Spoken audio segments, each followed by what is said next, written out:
Assalamualaikum warahmatullahi wabarakatuh. Izin memperkenalkan diri, nama saya adalah Ahmad Nurmawan dengan NPM 1913031003. Di sini saya perwakilan dari kelompok 3 mata kuliah Statistik Ekonomi akan menjelaskan tentang studi kasus tentang materi analisis asosiatif. Kelompok kami akan mengambil contoh studi kasus mengenai aplikasi penggunaan rumus korelasi produk momen. Langsung saja mari kita masuk ke pembahasannya. Oke, baiklah, langsung saja kita akan membahas tentang contoh studi kasus analisis asosiatif dari kelompok 3 ya. Di sini kami mengambil contoh kasus analisis asosiatif menggunakan rumus korelasi produk momen. Kasusnya adalah seorang mahasiswa tingkat akhir melakukan penelitian mengenai prestasi siswa yang dilambangkan dengan Y. Diduga ada kaitannya dengan motivasi belajar yang dilambangkan dengan X pada siswa SMA N Bunga Indah. Lalu diambil 10 sampel siswa dan setelah diolah menghasilkan data sebagai berikut ini. Nih, ada nomor ini adalah sampelnya 1 sampai 10 dan X ini tadi adalah motivasi belajar dan Y ini adalah terkait dengan prestasi siswa. Dan kita bisa lihat beginilah hasil dari analisis data yang disimpulkan di tabel ini.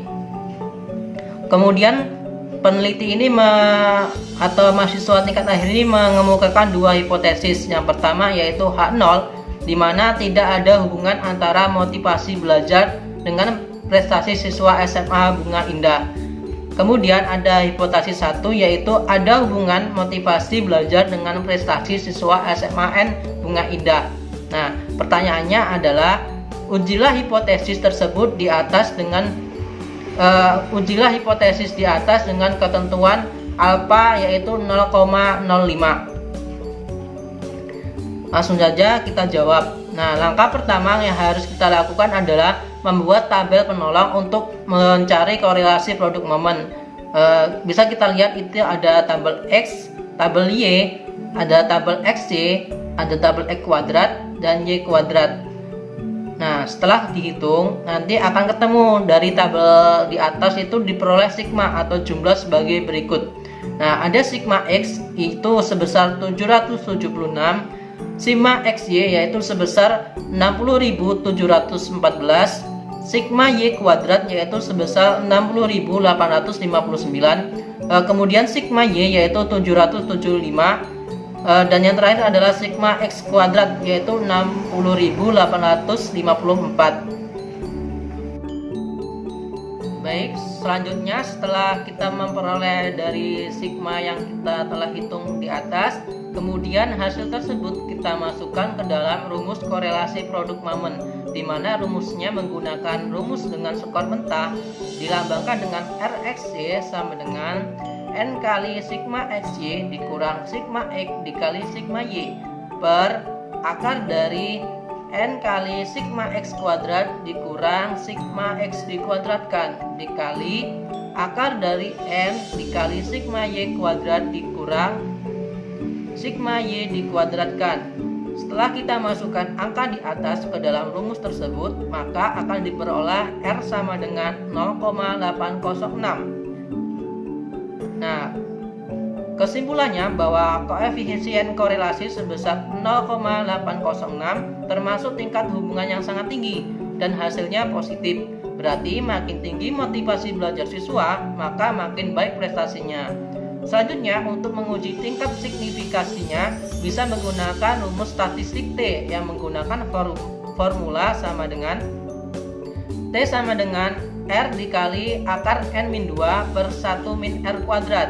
Nah, kemudian kita masukkan angka tadi di mana R-nya itu adalah 0,806, akar dari 10, N-nya ini adalah banyaknya sampel yaitu 10 dikurang 2 per 1 min 10 kuadrat.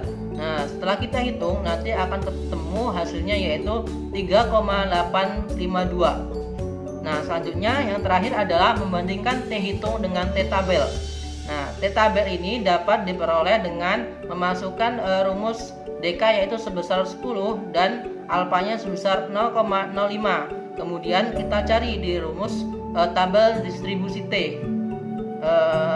Di sini di DK10 dan 0,5 yaitu 2,228. Kemudian kita lihat maka diperoleh dari tabel distribusi T yaitu sebesar 2,228. Nah, dengan demikian dapat disimpulkan bahwa T hitung itu lebih besar dari T tabel atau 3,852 lebih besar dari 228.